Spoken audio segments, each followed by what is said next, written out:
Hi everyone, welcome back. So in this video, I'm gonna share with you how to change Fibonacci levels color on TradingView. So just follow me and follow the steps. It's so easy and simple. So first of all, go to TradingView and let's add a Fibonacci. So I will add a Fibonacci, for example, from here to here. Okay. Now let's say, for example, I want to change the color of this level to, let's say, blue, for example. So make sure that you click on the Fibonacci until you see these two circles, and this is the settings for Fibonacci. Click on it, and let's look for that level, 38.2, this one. Click on red here and choose any color you want. As we said, we will change it to blue, like this, as you can see. If we want to change, for example, the 70.5% to, let's change it to red.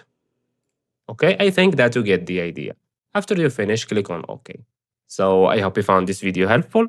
Don't forget to give us a like and subscribe. Thanks for watching and see you on the next one.